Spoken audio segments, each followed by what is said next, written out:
Саламатсыздар ма балалар? Саламатсыз баба. Табиғат әлеміне қош келдіңіздер.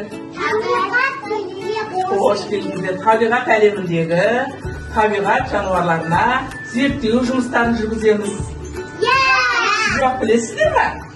Сіздер далада жүріп шапқылап, керемет бір саққұлақ. Айтасыңдар балалар. Кеше біздер қоян туралы мағлұмат аламыз. Қоян туралы зерттейміз балалар. Қоянның екі түрі болады екен балалар. Екі түрі. Үй қояны және жабайы дала қояны болады екен. Қоянның айырмашылығы қандай екен? Бірдей екен балалар. Біреуі үй қояны, міне, біреуі міне үй қояны балалар. Көрдіңіздер ме? Үйде асырайтын, үйде бағатын қоян екен балалар. Ал дала қояны ол далада, орманда жүреді екен, далада жүреді екен. Бұл қандай балалар?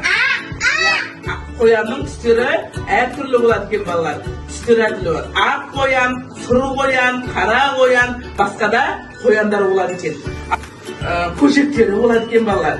Ал мысалы үй қояны құлағы қысқа болады да, өздері кішкентай болып келеді де, көжектері де сол кішкентай болып келеді екен. Ал дала қояндары, манағы дала орман қояндары, олар үлкен болып келеді де, құлақтары ұзын, үлкен болып қалқиған құлақ болады екен. Балалар, тамақ береміз. Бірінші мезгілде тамақта су, бақша өнімдерін беруге болады екен. Кезеңде бидай, жүгері, су береді екенбіз. Үшінші кешкі аста не береміз балалар? Сәбіз, сосын қызанақ, сосын орам жапырақ, тары береді екенбіз балалар. Кезінде балалар қараңдаршы, көжектері 11 күнде көзін ашады екен.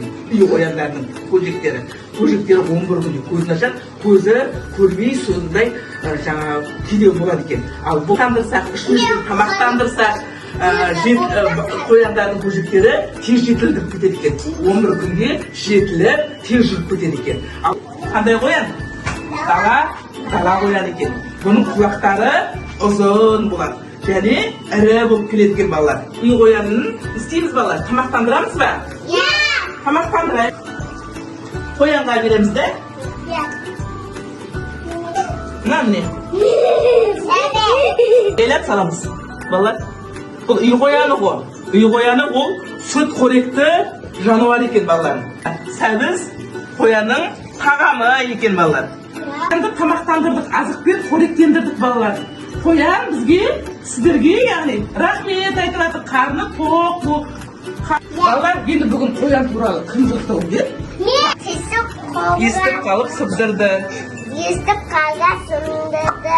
Үй қоянымен, жабайы дала қоянымен таныстық балалар. Бүгін ұнады ма? Зерттеу жұмыстары ұнады ма балалар сіздерге?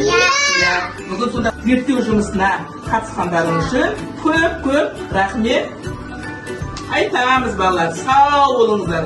Қоянға сау болыңыздар.